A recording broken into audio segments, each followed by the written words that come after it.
Welcome, everyone, and thank you for joining us today at the Federal Agency Town Hall, one of the events being held in the lead up to the American Association for Dental Research and Friends of NIDCR virtual Capitol Hill Day on March 17th. My name is Christopher Fox, and I'm the CEO of the American Association for Dental Research. I, along with my colleague, Lindsay Horan, will be serving as moderator for today's events. Before I turn it over to our speakers, I would like to go over a few housekeeping items and logistics for today's event.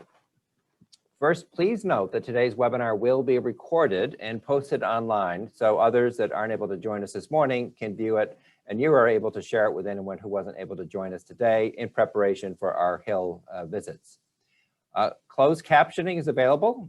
To enable this feature, you toggle over the closed captioning button at the bottom of your screen and change the setting to on.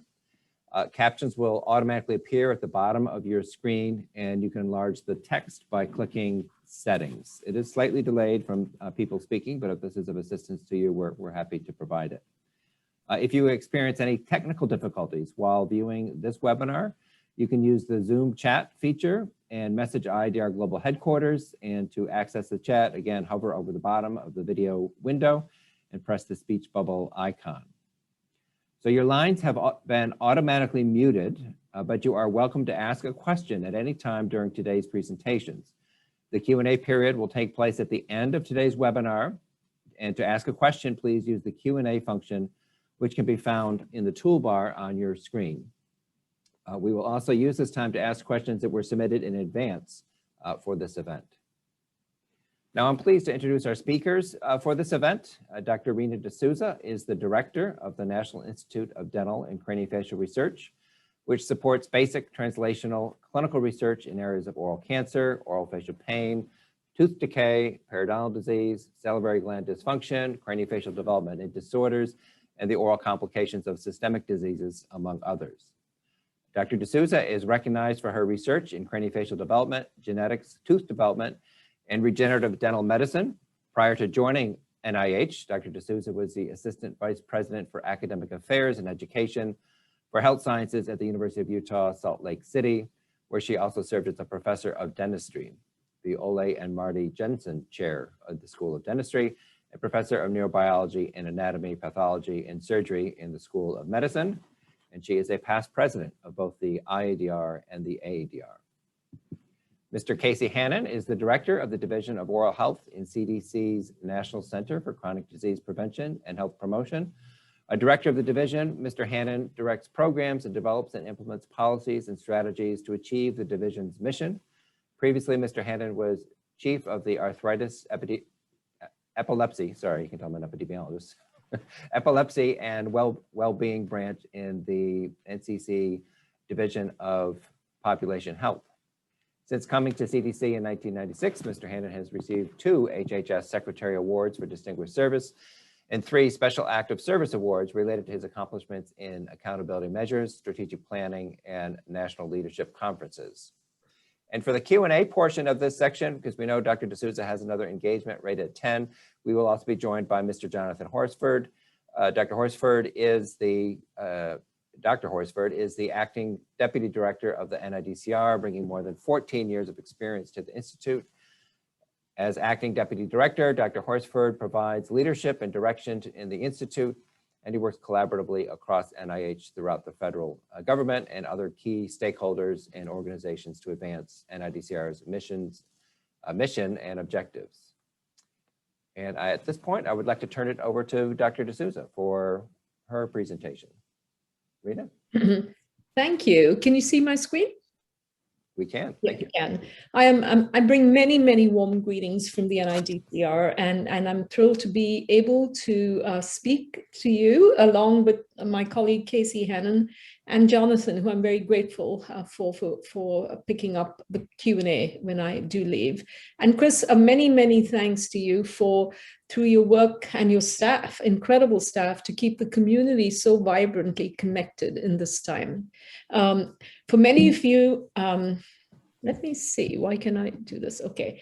I just want to let you know that I am kind of the virtual director. So virtual and reality kind of merged for me as I took on this office in October with this very solemn pledge to work as a federal government employee to uphold really the mission and the vision of this one-of-a-kind institute, the largest dedicated to advancing oral health through research. For those of you that don't know me, I don't have many virtual skills, I can say, but I did bring with me an academic lifetime of experiences that involved passions for discovery science and for giving back to the community through mentorship and service. And I must say, again, Chris has heard me say this often, that my experiences and leading AADR and IADR really kind of shaped me and almost prepared me for this important leadership position that I now hold. But with all of that comes that personal commitment to developing human potential and the drive to make a difference. And I bring all of that in the spirit of servant leadership to NIDCR. As most of you know, it's one of the most, one of the oldest institutes in terms of longevity, the third oldest actually, that was set up at NIH in 1948 with a very distinct mission to improve dental, oral, and craniofacial health through research, through training, and through the dissemination of health information.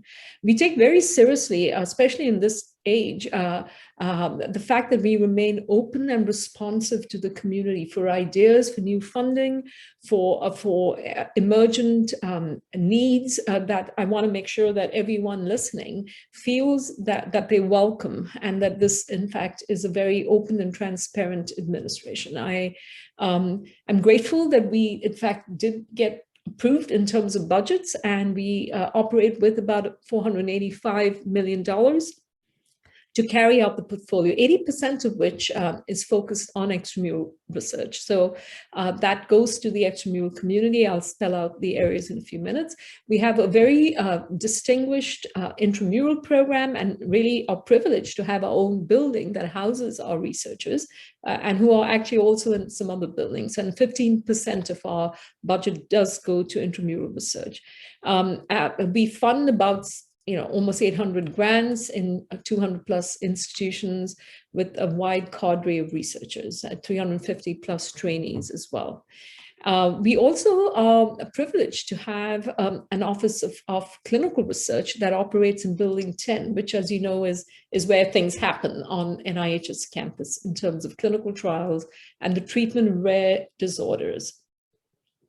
As you can see from the extramural portfolio, it's cross-cutting in every respect. Diseases, the approaches that are used, scientific disciplines are broad, and the spectrum is truly interdisciplinary and cross-cutting. And as all of you would appreciate, the emergent sciences, data science, looking at the microbiome, looking at omics, multi-omics research across the spectrum are now opening up great opportunities in this area of science and technology advances.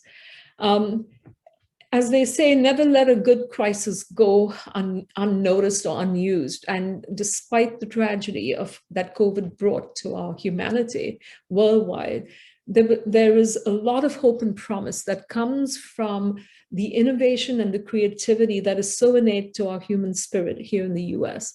And the NIH was so quick to jump up and respond. And it's because they had set the stage for partnerships and collaborations. There was no time to test it than this last year. And as you know, Francis Collins led this initiative called Active that brought an unprecedented partnership to the table of 20-odd big pharma companies, government agencies, academia, and of course, NIH. And so from that grew the vaccine technology that already had its roots at NIAID, led by Tony Fauci. But what I'm most impressed with is the amount of new technology that emerged from other initiatives as well. So on the diagnostic end, on the therapeutic end, as well as on the preventive end, which involves vaccines. An example would be RADx, where we now have a cadre of new inventions related to home testing, to biosensors, to be able to analyze breath, all of which I feel very optimistic about in terms of translatable potential to oral health conditions that we have struggled with for years. So there's a lot of that translatability that I expect would soon emerge as technologies available for us in the field of oral health research to use. 4 million is actually the starting point. We have more grants coming in right now in response to special announcements. And as you can see from this list, NIDCR was very nimble and quick in being able to not only respond to the needs of the extramural community, but to come up with funds that would support research in areas that we care about deeply, ranging from very clinical settings to some very basic mechanistic research that looks at how does COVID and what is the role of the oral lung axis or the oral gut axis, since the focus was really quite intense on the nasal lung axis. I must say that we were able to lend knowledge about the importance of the oral gut axis in the transmission of COVID and the replication of the virus. The intramural group was also very nimble and was able to coalesce with extramural investigators. And there are publications that are actually online now available from Blake Warner and his collaboration with Kevin Bird at ADA and UNC investigators showed that there are receptors for COVID, the ACE2 receptors, practically on all tissues within the oral cavity, that the virus can replicate quite prolifically in salivary glands, which then emphasize all the more to Tony Fauci, who paid attention to this, that in fact masks are very important in an airborne disease and transmitting an airborne disease of this kind. There are other projects as well that are looking at the biochemistry and the infectivity mechanisms of COVID. Moving past COVID, as you all know, there was an Academy's report that was directed specifically at addressing the large cohort of patients in this country that suffer terribly from TMJ disorders. And it was recognized that bringing forth people from every area of expertise would actually advance this area of research. And I'm glad that Clark Stanford, along with Bruce Rosen and Chris Beasley, who is a very, very strong patient advocate, are working on getting, moving the needle forward on this issue. And it might be that we would, in fact, in the end, convene a consortium that would look at this from multiple sets of lenses. And for those of you that listened to Council in September, you know that we continue to support the development of early career investigators, and now even more so, looking at ways we can build the pipeline even earlier than entry into professional health programs.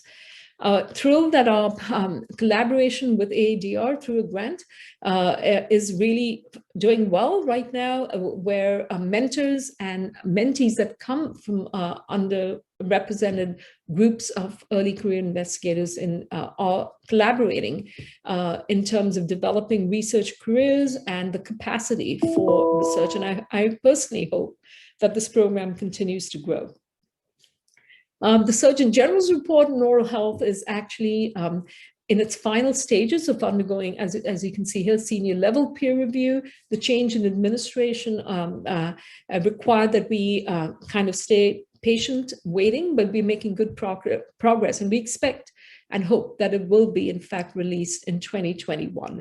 That report will serve as I think a wonderful roadmap for the future. It talks about both the challenges and the progress made since the last Surgeon General's report, which was released in 2000. The fluoride issue was looked at very thoroughly by the academies as well, that looked at the second revision of a report from the National Toxicology Program. And we are collaborating closely with the National Institutes for Environmental Health Sciences to look very positively at the future, to identify gaps in our understanding of fluoride, study the risk benefits and create new research opportunities that address this gap. My hope is that these studies will in fact be population health sciences driven, because as we all would agree, human studies lend a great value. At the NIDCR, I came on board with those opportunities available, but also we had a strategic plan that Martha Summerman had had sought a lot of stakeholder input on, that had to be looked at by me and the team with a fresh set of lenses, and that is going well. We have a vision that we've put together for the first time for the Institute, and we will definitely be leaning on the community for input so that we can really have it reflect the needs of our community and our science. I am thrilled with the fact that NIH has prioritized an initiative called Unite. As you know, with our demographic, the composition right now, that NIDCR and our community of oral health professionals has to be continuously inclusive and respectful of our workforce. And NIDCR is going to take that very seriously with new initiatives that we hope to partner with all our lead stakeholders, ADA, ADEA, AADR, of course, and our industry partners as well. And we have now a special request for input in this area, so please do note this website. The PowerPoint will be available for you to look at further. So I want to end again with, I guess, the promise that spring brings. As I look out of my window here in Bethesda, I was not used to the icy snow that we didn't have in Utah, but spring here is supposed to be beautiful. Flowers bloom and the sun's out, and it brings for me this great sense of renewal for the future, and I want to share that optimism with you. Welcome any questions that Jonathan will address, and thank you very much for signing in and keeping our community connected. Thank you.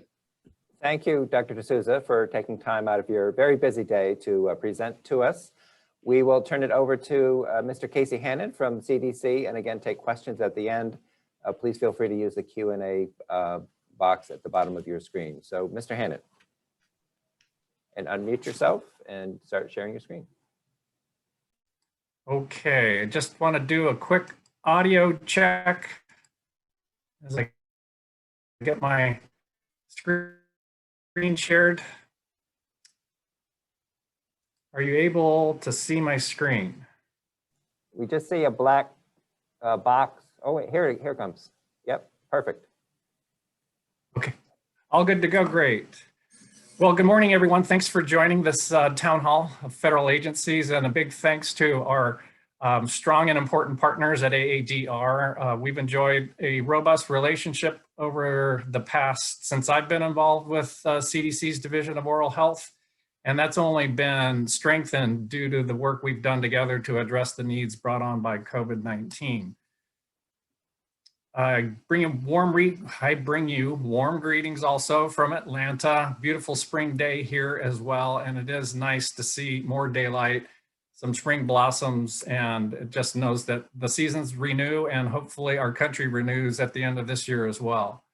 So our learning objectives today, just wanted to cover really briefly for you. I'm going to review at a high level CDC's role in improving oral health overall, identify some of our resources available to help improve the health of the dental patient, describe our role specifically in infection prevention and control, at a broad high level, as well as the resources available that have been developed to protect the health of patients and providers in the context of the COVID-19 pandemic.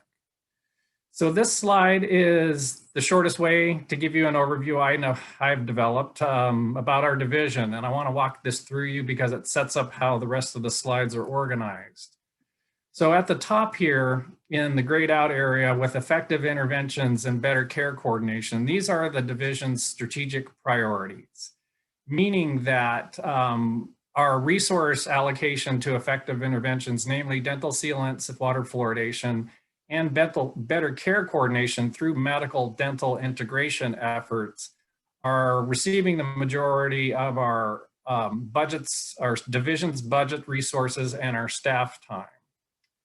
On the left side, you'll see functions of our division that are traditional and cut across many of CDC's divisions and programs. We invest in surveillance, evaluation, and research, do disease burden monitoring, look at risk factors, conduct program evaluation, and cost effectiveness research. We fund oral health programs, namely we have enough resources to reach 20 states to fund them for basic oral health capacity, like oral health surveillance, working with dental sealants and community water fluoridation. And a handful of those, about 5, get extra optional award to deal with program to program better care coordination through medical dental integration with the oral health program and another chronic disease program. This box over here shows 2 functions of CDC's Division of Oral Health that are unique to our division throughout the agency. We are the federal lead in infection prevention and control in dental settings. If there's an outbreak investigation, a transmission that occurs in any manner in a dental setting, we work with our colleagues in another division to do investigations, write it up, and address the findings. And we're also very fortunate to have a federally based dental public health residency program, essentially a workforce development program to get those trained in clinical dentistry familiar with the population-based approaches and improving the oral health of communities. So that's the high level look. Just a little bit about why we invest in these areas. As I said, school sealant programs are a way to reach young people with a very well proven and cost-effective intervention. And these kids that we target typically don't have a dental home, so they might not be receiving preventive services from a regular provider, but we know that by our calculations, we could save up to $300 million by providing sealants to low-income children.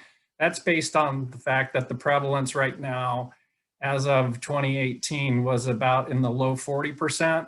I think as a country, we can do a lot better. The prevalence has been increasing and the disparities have been narrowing, but we know for each tooth sealed, it saves more than $11 in dental treatment costs.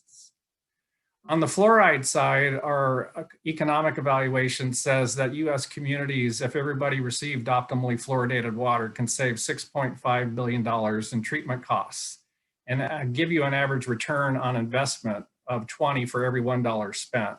It's a very nice ROI, and it's a compelling case to continue to stay focused on making sure water is fluoridated. In the medical dental integration area, I wanted to focus on an announcement we made last October that we made an award to one of ASTO's affiliates, the National Association of Chronic Disease Directors.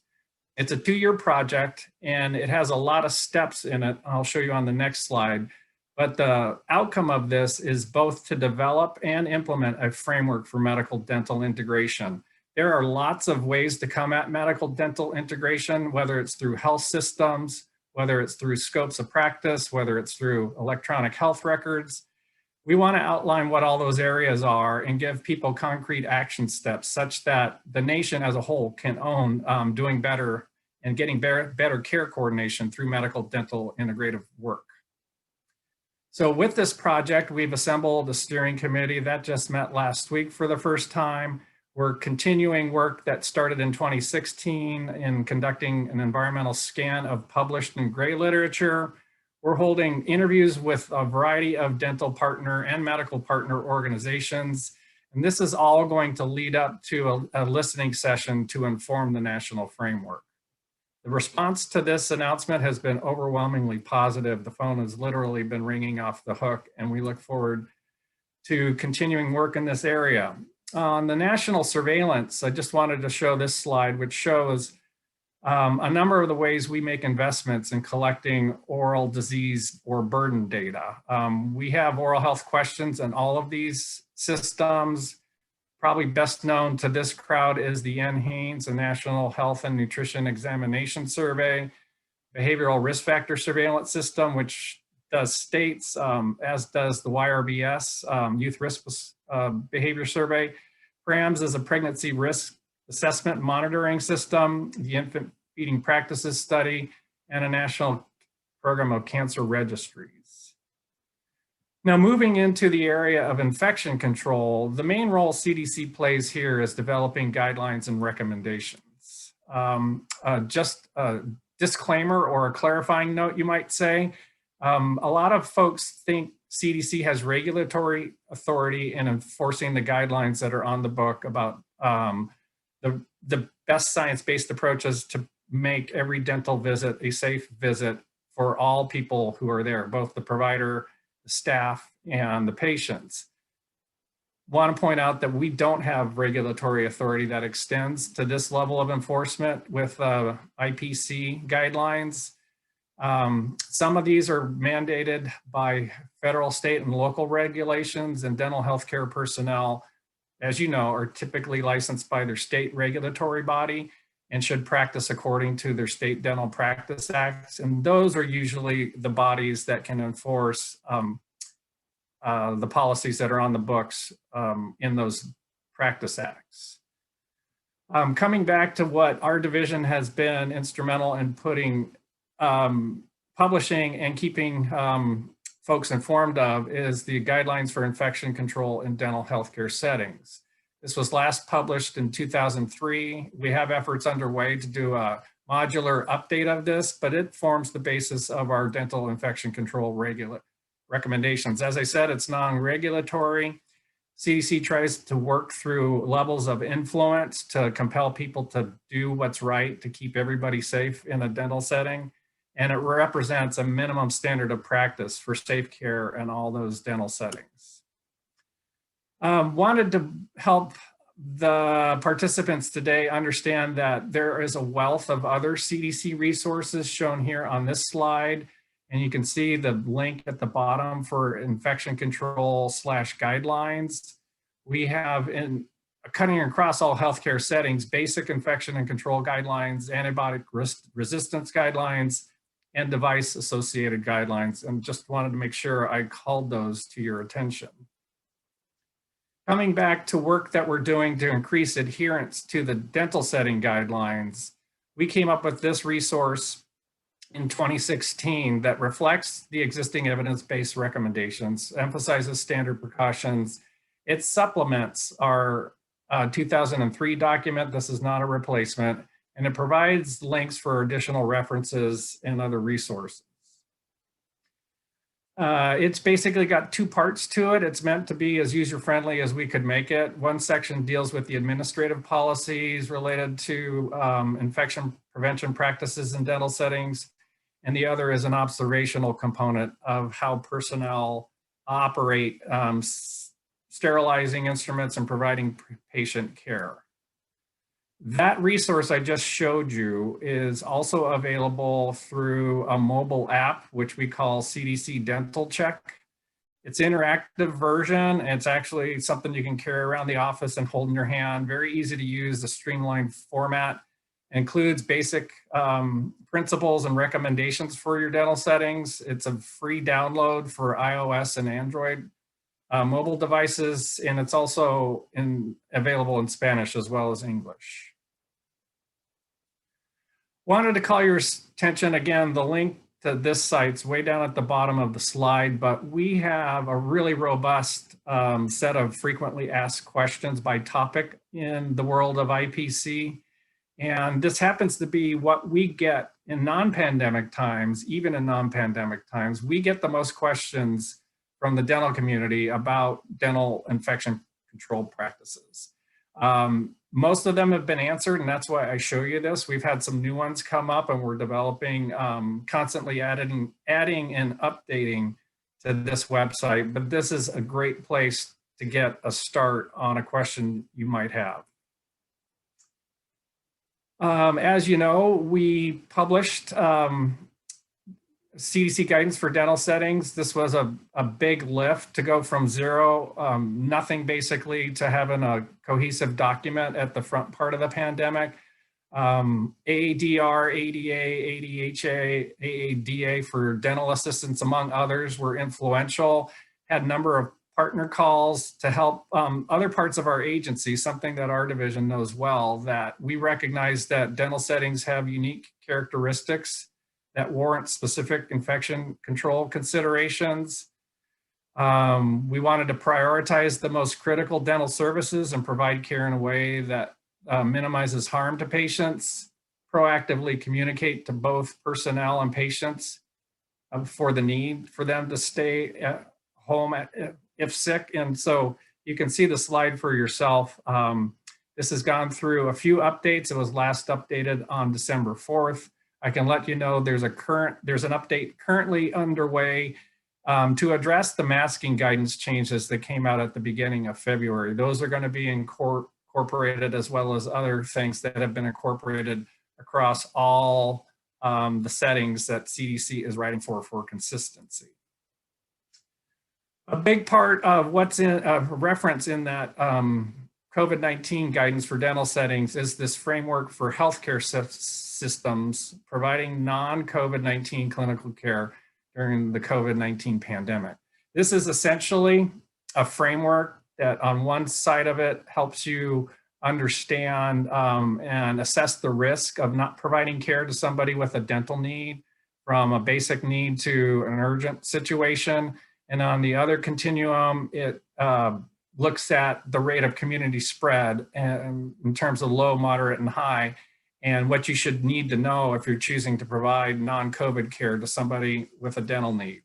An important reference for you to be aware of in making those determinations about providing care. In December this year, we came out with a publications which we called Considerations for School Sealant Programs during the coronavirus disease pandemic. As I mentioned earlier, dental sealant programs are something we support. Other organizations and federal agencies also support them. They are really an effective way to reach people who need preventive care. They're just a really effective way. Many of those, if not all, got taken offline because of the pandemic. Schools were closed, and if they were in session, they were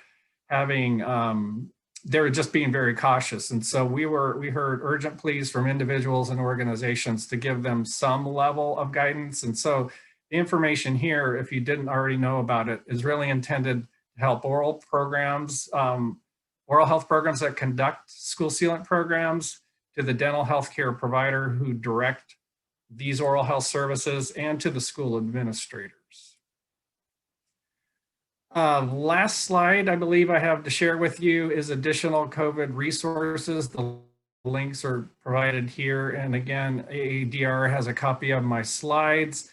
There's some interim infection prevention and control recommendations for healthcare personnel during the coronavirus pandemic, optimizing personal protective equipment, and another treasure trove, if you will, of clinical questions about COVID-19, another place to go see if your question has already been asked and answered. So with that, I will say thank you so much for the opportunity to share updates and overviews about what CDC is working on. I look forward to hearing the questions that come our way. Great, thank you, Mr. Hannon, and thank you to Dr. D'Souza earlier, who has another appointment, but Dr. Horsford is ably here to answer any NIDCR questions that come that direction. And as I mentioned, we have had some questions in advance. So at this point, I'm going to turn the program over to Lindsay Horan, our Assistant Director of Government Affairs, who will handle the Q&A portion and moderate that portion of the program. So thank you very much. Thank you, Dr. Fox, and I'll echo your thanks for Mr. Hannon and Dr. D'Souza's presentation. That was fantastic. So we did have some questions submitted in advance, so thank you to all of you who submitted some questions. I will start with this one, and maybe Dr. Horsford will go to you first. As the United States is a signatory to the Minamata Convention, I would like to know the U.S. delegation's stance regarding continued support of the amalgam phase down as opposed to an outright phase out. Any insight about the thinking on this issue would be welcome. Thanks, Lindsay. So, our focus at NIDCR is really on research. So I can give you some insights into what we think about research in this area. So our focus is on the next generation of dental composites. doing some novel strategies for including, for example, topical fluoride delivery in our dental composites. We're also looking for other ways to develop cost-effective tools to prevent and treat caries. So maybe we don't need things like amalgams or dental composites. So we're currently funding actually a phase 3 clinical trial on the effectiveness of silver diamine fluoride in arresting cavitated caries lesions. So we're really focused on the research aspects of it and looking forward to kind of novel strategies. That's really our focus right now. Thank you for that. And I'll note for both of our panelists, certainly after one finishes talking, if you have anything to add, please feel free to do so. Mr. Hannon, anything to add?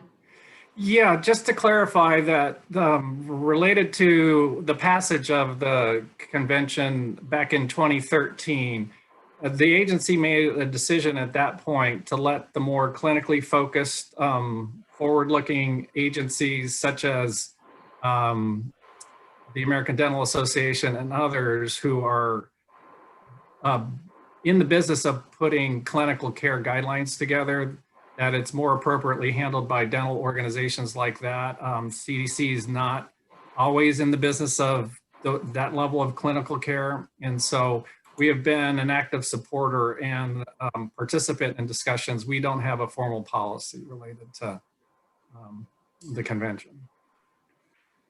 Thank you. And Mr. Hannon, we'll continue with you. We had a question for CDC. So for many years, the CDC Division of Oral Health has supported the addition of fluoride to the public water supply to fight tooth decay. You mentioned that in your presentation this morning. We received a question that there have been some recent studies from NIH about fluoride exposure on the fetus and on infants. Does the Division of Oral Health have plans to change this practice or perhaps appoint an internal committee to investigate? Yeah, we are well aware of the research being published out of the National Institutes of Environmental Health Sciences, the Canadian study, among others. And we're aware that it's suggesting there is an association. And more broadly, that was an influential publication in the National Toxicology's program's 2 drafts of the monographs on the neurotoxic effects. And we monitor this very closely. And as the data gets updated, we evaluate our position on that. The bottom line is that the studies that have been published to date, whether it's that ones or ones across the world, they're looking at exposure to fluoride levels that are much higher than the recommended 0.7 milligrams per liter that the US has. And importantly, the body, the National Academies, who has done 2 reviews of that monograph and most recently reported back that the NTP monograph is falling short of providing clear and convincing evidence or a clear and convincing argument that supports its assessment. So we stand ready to work with the policy setting bodies of the Environmental Protection Agency, which sets the containment levels, and with the Public Health Service that sets the recommended fluoride level. For now, we continue to emphasize the importance of fluoridating water at the recommended level of 0.7 milligrams per liter, and we stay abreast of the research. And we're not the only organization doing that. We work with a number of federal and dental organization partners to make sure we're aware of what's in the literature and what it seems to be saying. But for now, we're supporting water fluoridation as we have.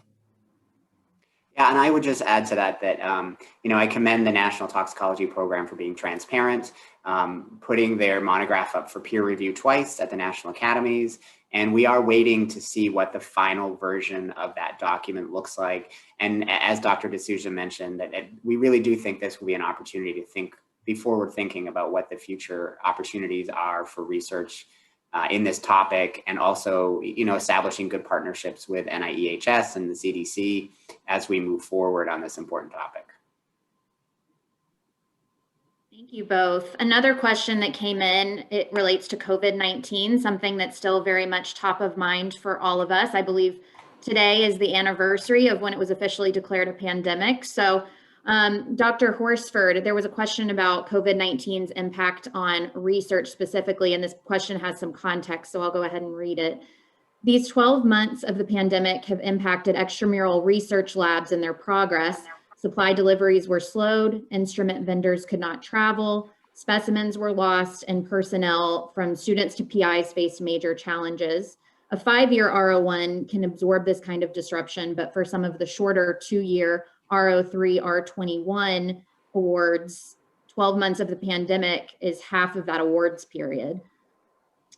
Critically, these grants disproportionately impact early stage investigators and may leave a gaping funding chasm. NIH recently offered extensions for K awards to support lost training time. Can NIH and NIDCR do the same for these awards and similar short early stage mechanisms? Yeah, thank you for that question. So obviously, we recognize how disruptive this pandemic has been for all of our investigators, and the NIH and NIDCR have really tried to be as flexible as we can to meet the needs of our researchers. So obviously, one of the great things about being a small institute is, we have great relationships with our PIs. So I encourage anyone to reach out to their program officer to discuss any substantive negative impact on your research due to COVID-19, to discuss whether or not that might need funding assistance. I'd also like to let people know that the NIH has released a notice of special interest.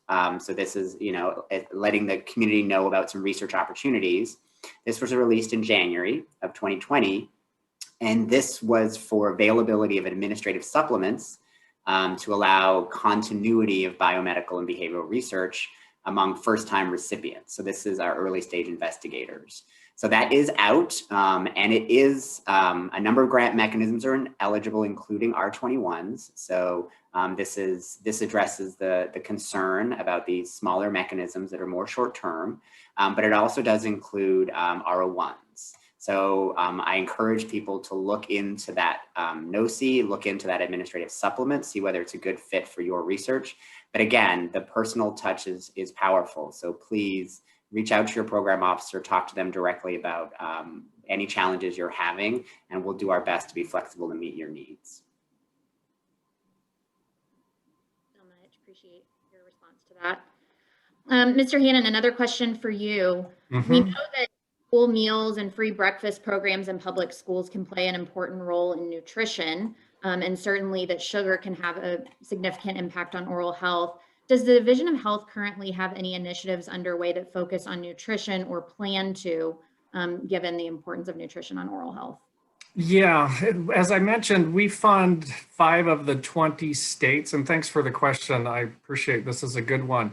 Gives us an opportunity to talk about the linkages between oral health and other risk behaviors, if you will, or chronic conditions. As I mentioned, our work in medical dental integration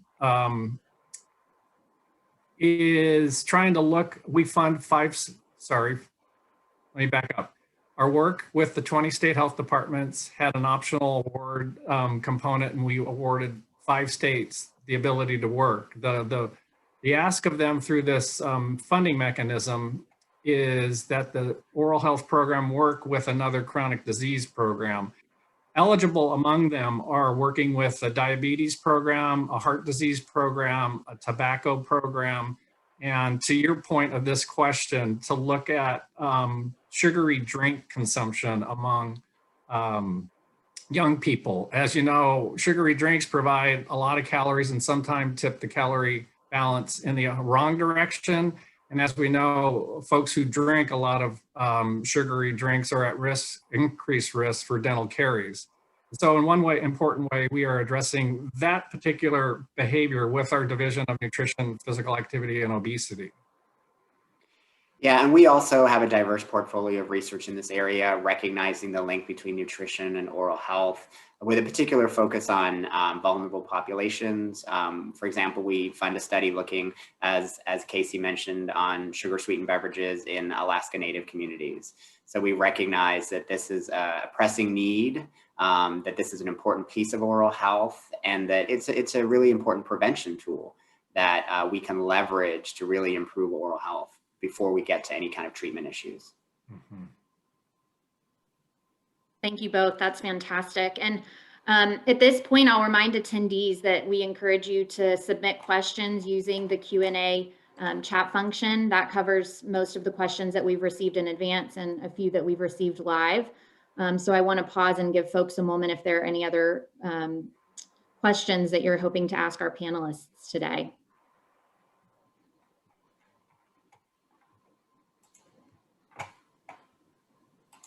Can I take the liberty of asking a question to Mr. Hannon?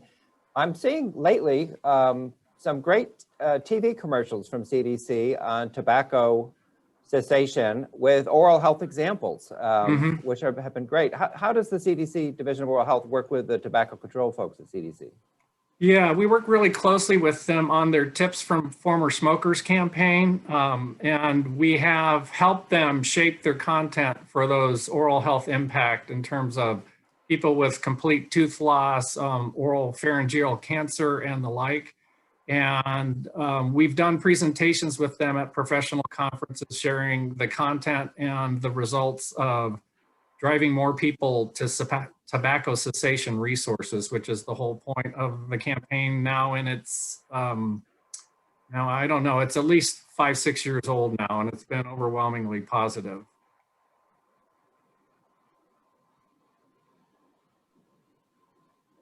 Wonderful. I don't think I've seen any additional questions come through in the Q&A function, but I will certainly, I hope you all don't mind, I'm offering you up, but if you have any additional questions for NIDCR or CDC's Division of Oral Health, you can certainly email AADR and we'll be happy to pass those questions along. Chris, Dr. Fox, any final comments or remarks from today's webinar?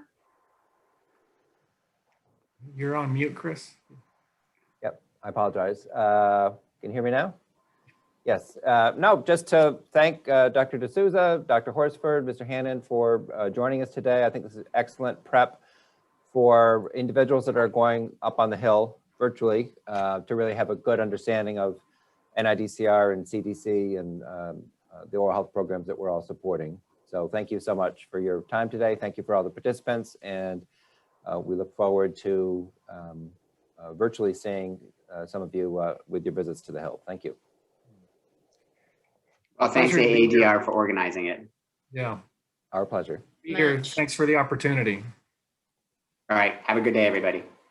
Bye now. Thank Likewise, you. have a good day.